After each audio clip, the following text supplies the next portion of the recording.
지혜와 그리고 성령이 충만했던 스데반 집사의 설교입니다. 끊임없이 쭉 역사적으로 지금 아브라함부터 시작해서 하나님께서 어떻게 예수 그리스도를 그들의 씨로부터, 그들의 조상으로부터 나오게 하셨는가를 설명하기 위해서 지금 사내들인 공회 앞에서 거침없이 설교를 하는 겁니다. 오늘날로 말하면 신학을 한 사람도 아니고 그 당시로 말하면 랍비 학교를 나온 것도 아니고, 그런데 보통 평범한 평신도였는데 성령께서 그에게 지혜와 그리고 충만한 은혜를 주셔서 지금 역사적으로 설교를 하고 있는 거다. 우리가 표현해서 설교지 원래는 설교가 아니고 변론입니다. 변론. 유대인들 앞에서 변론하는, 자기를 변론하는. 이제 곧 감옥에 가두려고 그러잖아요. 근데 이 설교하고 돌에 맞아 죽었어요. 순교했습니다. 마지막 설교. 그래서 우리는 이거 설교를 3번에 나누는데, 원래는 이게 한 번에 한 설교인데 우리가 새벽에 시간이 짧으니까 시간의 제약상 3번에 나누면서 오늘 2번째 설교입니다. 17절에 보면 하나님이 아브라함에게 약속하신 때가 참에, 거기에 줄급시다. 이런 부분들을 잘 보셔야 돼요. 물론 스데반 집사가 설교를 할 때, 변론을 할 때 유대교 지도자들이 이런 부분을 알 리가 없죠. 알아들을 리가 없죠. 그러나 우리는 알아들어야 돼요. 지금 하나님께서 아브라함에게 약속하셨던 그 약속을 이루시는데 하나님이 점진성을 가지고 일하시는데 그분의 시간에 일을 하시더라. 그 17절을 다시 보셔야 돼요. 하나님이 아브라함에게 약속하신 때가 참에, 그 때가 되었다, 그 말이었죠. 때가 가까움에 이스라엘 백성이 애굽에서 번성하여 많아졌다. 하나님께서 아브라함에게 너의 씨가 바닷가의 모래처럼 하늘의 별들처럼 많을 것이라고 말씀했는데 아직 그렇게 되지 않았다고요. 근데 그 약속을 이루시기 위해서 하나님께서 지금 그 약속이 가까웠다라고 말씀하는 거예요. 하나님의 계획은요, 반드시 이루어져요. 근데 그 계획이 한 번에 쉽게 빠르게 이루어지지를 않더라고요. 성경 어디를 봐도 하나님의 계획하신 목적이 이루어지는데 쉽고 빠르게 되는 경우를 별로 못 봤어요. 하나님의 계획은, 하나님의 원대하신 계획은 반드시 점진성을 가지고 이루어집니다. 점진적으로, 그리고 하나님의 시간 안에서 이루어지는 거다. 그러니까 우리가 기도해놓고 뭐 금나와라 뚝딱 하듯이 뭐가 이루어진 것처럼 생각하면 조금 더 성경을 깊이 볼 필요가 있는 거죠. 물론 때로는 하나님이 필요하실 때 우리가 기도한 내용에 대해서 하나님이 바로 응답하실 때가 있어요. 근데 그런 경우는 많지 않더라고요. 대부분은 하나님의 시간에 하나님이 점진적인 방법으로, 우리의 신앙도 마찬가지예요. 우리의 신앙도 예수를 믿자마자 눈이 열리고 귀가 열리고 성경이 열리고 그런 사람은 지구촌에 없어요. 그렇게 되면 이단이 됩니다. 이단이 될 가능성이 커요. 하나님은 우리의 죄성을 아시기 때문에 항상 모든 일들을 점진적으로, 그리고 우리의 신앙도 점진적으로 이렇게 성숙시켜 가는 거예요. 여러 가지 과정들을 통해서 하나님의 시간 안에서 하시는 것이다. 기도 응답도 우리의 신앙의 성숙도 그런 거죠. 그 다음에 쭉 내려가 보시면 모세에 대해서, 모세의 출생과 그리고 애굽 왕궁에 일어났던 일들 18절로 갑니다. 쭉 내려갑니다. 모세의 출생 20절부터 시작. 그때에 모세가 낳는데 하나님 보시기에 아름다운지라 그 부친의 집에서 석 달을 길리우더니 버려온 후에 바로의 딸이 가져다가 자기 아들로 기르매 모세가 애굽 사람의 학문을 다 배워 그 행사가 능하더라. 모세라고 하는 사람을 하나님의 역사의 무대에 등장을 시켜요. 모세의 출생, 그 다음에 40년 애굽에서 훈련받는 과정, 그리고 미디안에서 훈련받는 과정, 80에 부름받는 과정을 지금 오늘 본문에서 쭉 설명을 하면서 모세의 출생에 대해서 언급한 그 부분을 잘 보셔야 됩니다. 모세가 나자마자 애굽의 왕궁에 간 게 아닙니다. 18절을 봅니다. 시작. 요셉을 알지 못하는 새 임금이 애굽 왕 우위에 오르매 그가 우리 족속에게 괴계를 써서 조상들을 괴롭게 하여 그 어린 아이들을 내어버려 살지 못하게 하려 할세. 하나님이 모세를 쓰시기 위해서 하나님의 계획은 모세를 80에 부르셔서 40년 동안 쓰시는 거였거든요. 그럼 뭐 일단 모세가 태어나야 될 거 아니에요. 모세가 태어나고 모세가 애굽의 왕궁에 들어가는 과정에서 학대라고 하는 수단을 하나님이 쓰셨어요. 학대. 그 백성들이 학대를 당하니까 아들을 버렸잖아요. 버린 그 아들을 그 바로의 애굽의 공주가 목욕하러 왔다가 발견하는 거예요. 그래서 강에서 건졌다 해서 그 이름을 모세라 그러는 거예요. 원래 이름이 모세가 아니고 물에서 건졌다. 그래서 애굽의 공주가 지은 이름입니다.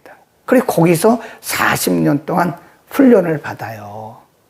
최고로 대접을 받고 왕자로 대접을 받으면서 거기서 훈련을 받는 거예요. 근데 그 과정에서 하나님이 사용하신 수단이 뭐냐면 핍박이라고 하는 거죠. 하나님의 역사가, 하나님의 은혜가 우리 가운데 임하고 하나님의 축복이 우리에게 임하는데 결코 순탄치 않습니다. 우리가 믿음 생활을 순탄하게 하려고 생각하면 상당히 성경을 착각하고 있는 거예요. 결코 순탄하지 않아요. 오순절날 성령이 마가다락방에 임하고 120문도에게 임했고 그 성령의 역사를 통해서 복음이 마가다락방, 예루살렘, 유대, 사마리아 8장에 가면 사마리아에 성령의 불이 붙어요. 근데 그 과정 속에 하나님이 쓰신 것이 핍박이에요. 핍박. 만일 핍박이라고 하는 수단이 없었다면 마가다락방에 모여서 있던 120명 문도가 거기서 으쌰 하고 그러고 있어요. 그건 의미가 없어요. 믿는 사람들끼리 모여가지고 은혜를 나누고 하는 것도 물론 중요하지만 믿는 사람들끼리 모여가지고 으쌰 하고 있는 것은 별로 의미가 없어요. 하나님 편에서 보면. 그래서 하나님이 이 사람들을 흩어버리신 거예요. 그들을 흩트는 방법이 뭐냐? 핍박입니다. 하나님의 방법은 사람의 방법과 달라요. 그러니까 우리가 하는 사역이 순탄하리라고 생각하면 안 됩니다. 결코 순탄치 않아요. 우리는 누구나 다 마찬가지. 사람이 순탄하면 그냥 현실에 안주해버려요. 저나 여러분이나 다 마찬가지입니다. 우리의 삶이 편안하고 안전하고 순탄하잖아요. 그러면 10중 8구는 현실에 안주해버려요. 그러면 하나님이 원하시는 것은 복음의 팽창인데 하나님 나라 확장인데 그게 안 되는 거예요. 그러니까 하나님이 핍박이라고 하는 수단을 통해서 흩트는 거예요. 우리 개인도 그냥 두면 기도 안 합니다. 먹고 살만하고 뭐 평안한데 기도합니까? 기도 안 하죠. 하나님은 그걸 원하시지 않아요. 하나님이 우리에게 복을 주시는 것은 잘 먹고 잘 살고 평안하게 사는 게 그게 하나님이 원하시는 게 아니에요. 하나님은 우리와 언제나 이렇게 개인적으로 독대하기를 원하십니다. 하나님과 우리와 만나기를 원하시는 것이 하나님 아버지의 마음이에요. 근데 우리가 편안하고 모든 것이 형통하면 안주해버리고 기도 안 한다니까요. 별로 없습니다. 모든 것이 평안할 때 하나님 앞에 더 열심히 기도하고 더 열심히 섬기는 사람은 제 경험상으로는 그렇게 많지가 않았어요. 대부분 다 현실에 안주합니다. 그러니까 하나님 그거를 흩어져 버리시는 거예요. 현실에 안주하지 마라. 현실에 안주하지 마라. 이 코로나라고 하는 것이요.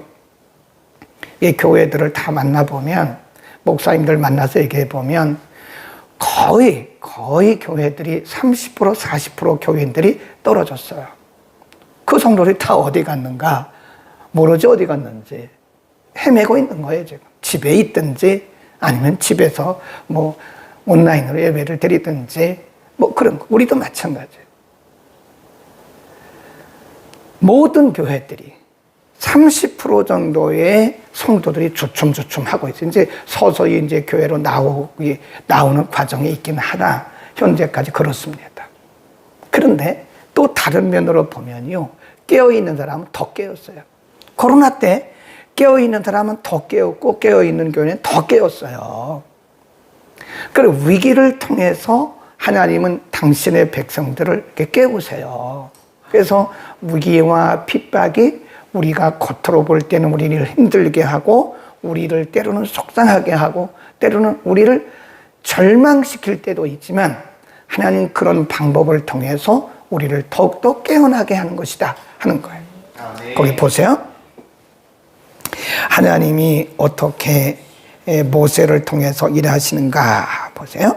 40년을 거기서 하나님께서 애굽의 왕궁에서 모세를 훈련하시는 거예요. 최고의 훈련을 받았어요. 앞으로 이스라엘 백성들을 이끄는 지도자가 되기 위해서는 보통 교육을 받아서는 안 되거든요. 그러니까 하나님이 모세를 아주 애굽의 왕궁에 집어 몰아넣은 거예요. 모세가 원한 것도 아니었고 의도한 것도 아니었어요. 하나님의 계획에 의해서 그렇게 된 거예요. 그리고 40년이 차니까 어떤 일이 있었나 거기 보세요. 쭉 내려갑니다. 40년이 찼을 때 큰 사건이 일어납니다. 23절 시작. 이런 부분들이에요. 거기까지 나이 40이 되니까요, 모세가 계속 애굽의 왕국에 살아서는 안 돼. 하나님의 뜻은 잠시 동안 거기서 훈련시키는 것이었지, 그를 거기서 계속 그렇게 왕자로 사는 게 하나님의 목적이 아니었어요. 그래서 하나의 사건이 일어나게 해요. 그걸 보게 한 거죠. 본 것도 사실은 하나님이 보게 하신 거죠. 그게 보니까 애굽 사람들이 자기의 동족 이스라엘 민족을 괴롭히는 거예요. 그러니까 모세가 다혈질이라고요. 다혈질이에요. 그러니까 돌을 가지고 애굽 사람을 쳐 죽였어요. 그리고 시체를 땅에 묻었습니다. 시간이 얼마 지나서 이스라엘 사람들 자기들끼리 싸우는 거예요. 그래서 막 왜 너희는 이 동족들끼리 남의 나라에서까지 와서 동족들끼리 싸우냐, 이러지 마라. 그러니까 그 이스라엘 사람 중에 하나가 모세가 애굽 사람을 죽이는 걸 본 거예요.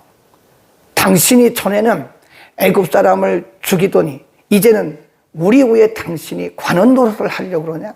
그때 모세가 아차, 내가 살인한 것이 들통났구나. 그래서 거기서 애굽 왕궁을 탈출하게 되는데, 거기 보세요. 거기에 대해서 40이 되매라고 말씀해요. 23절에. 이것이 하나님의 시간입니다. 그래서 어디로 갔느냐? 쭉 내려가면 29절입니다. 시작. 모세가 이 말을 인하여 도주하여 미디안 땅에서 나그네 되어 거기서 아들 둘을 낳았다. 미디안으로 하나님 몰아내신 거예요. 그런 사건이 없었으면 모세는 아마도 애굽의 왕궁에서 왕이 되었는지도 몰라요. 그러면 하나님의 뜻은 어떻게 되나요? 그러니까 하나님은 그렇게 두시지는 않고, 하나님의 시간이 되었을 때 그런 사건이 일어나게 하시고 보게 하시고, 거기서 미디안으로 탈출하게. 그러니까 미디안에서 40년 동안 야성을 기른 거예요. 그러니까 애굽의 왕궁에서 영성과 그리고 학문을 훈련시켰다면, 미디안 광야에서는 야성을 훈련시켜. 앞으로 모세가 이스라엘 백성들을 이끌고 광야를 통과해야 되기 때문에 애굽의 왕궁에서 자란 그런 모습 가지고는 광야를 통과 못합니다. 그러니까 미디안 광야로 하나님이 모세를 데리고 가신 거예요. 그리고 거기서 야성을 훈련시킨 겁니다. 그리고 40년이 차요. 거기 보세요. 시작. 40년이 참에, 거기까지. 거기 보면 시간이 되매, 40이 되매, 40년이 참에, 이런 말씀들이 있어요. 다 이게 하나님의 정하신 때라는 거예요. 아멘. 거기서 40년을 하나님이 미디안 광야에서 모세를 버려두지 않으셨어요. 하나님의 정하신 그 시간이 딱 되니까 하나님이 떨기나무 가시에서 좀 나타나셔가지고 모세를 부르신 거예요. 그리고 그가 백성들을 끌고 나가게 되는 거죠. 지금 어떻게 이렇게 일목요연하게 스데반 집사가 이렇게 설교를 하고 변론을 하는지 기가 막혀요. 하나님께서 감동 주신 거죠. 우리가 오늘 본문을 통해서 알 수 있는 것은 하나님의 약속과 계획은 점진성을 가지고 일어난다는 거예요. 그러니까 제가 늘 여러분에게 말씀드리잖아요. 우리 인생을 결론 내지 말라고요. 결론 내지 말라고. 우리 인생은 아직 결론 나지 않았어요. 한 토막을 가지고 한 토막을 바라보고 이것이 내 인생의 다인 것처럼 막 교만해요. 아, 나는 성공했다. 성공 아닙니다. 아직도 끝나지 않았어요. 우리는 그 한 토막 난 인생, 우리의 인생 여러 과정 가운데 한 토막을 가지고 딱 집어내서 내가 다 된 것처럼 교만하면 하나님 앞에 큰 죄를 범하는 거고 이상한 기독교인이 되는 거예요. 이상한 신앙이 되고 말아요. 네, 또 우리가 인생 여정 가운데 한 토막, 한 과정을 지나는 동안에 하나님이 우리를 굉장히 연단하실 때가 있어요. 그게 우리 인생의 전부가 아니에요. 인생 여정 가운데 한 과정을 지금 지나고 있는 거예요. 그러니까 우리는 한 과정을 지나고 있는 것 뿐이지 인생의 결론은 누가 내려요? 하나님이 내리신다. 근데 우리가 인생의 결론을 내리신다고요. 인생의 결론 내리지 말아요. 저도 누구도 자신의 혹은 다른 사람의 인생의 결론을 내려서는 안 돼요. 그리고 우리가 우리의 인생을 점칠 수도 없어요. 하나님만 하시는 거예요. 우리 인생을 어떻게 인도해 가실는지 그건 하나님만 하시는 거예요. 가끔 머리가 좋으신 분들이 자기 인생을 딱딱딱딱 해가지고 계획을 세우더라고. 내가 40대까지 이렇게 하고 50대까지 이렇게 하고 60대까지 이렇게 하고. 그래서 참 속으로 몰라도 너무 모른다. 인생의 생사화복이 하나님께 달려있는데 당신이 아무리 40대 이렇게 하겠다고 계획을 세워놔도 하나님이 그 안에 데려가실 수도 있는 거고 하나님이 또 다른 역사를 하실 수 있는 거지. 왜 그러냐. 혹시 내 생각대로 안 된다고 해서 하나님의 계획이 실패한 것은 아닙니다. 우리 그거를 반드시 믿어야 돼요. 그리고 하나님을 신뢰해야 됩니다. 내 생각대로 안 된 거지, 내 계획대로 안 된 거지, 하나님의 계획은 여전히 지금 진행되고 있다는 것을 우리는 믿어야 됩니다. 그런데 많은 경우 우리는 그렇게 하지 않더라고요. 내 생각대로, 내 뜻대로 되지 않으면 낙심하고 실망하고 좌절하고 기도해도 안 된다 그러고 무슨 죄가 있어서 그런가 보라고 그러고 엉뚱한 소리들을 해요. 그거하고 아무 상관없어요. 환경과 조건에 상관없이 하나님의 계획은 하나님의 계획하신 것은 그대로 일어나는 거예요. 그래서 저는 이 젊은 사람들의 믿음이 우리보다 더 좋구나 하는 생각을 하면서 좀 안심을 했어요. 그래서 우리는 오늘 모세의 생애를 통해서 일하시는 40년 정확하게 하나님의 계획에 의해서 하나님의 시간에 점진적으로 이루어지고 있다. 우리가 결론 내리지 맙시다. 그리고 우리가 실패했다고 실패한 게 아니에요. 실패하면 우리가 실패한 거죠. 하나님의 계획은 실패하지 않아요. 여전히 그분의 계획과 그분의 약속은 지금도 강력하게 진행되고 있다. 아멘. 우리 기쁨으로 삽시다. 기도하겠습니다.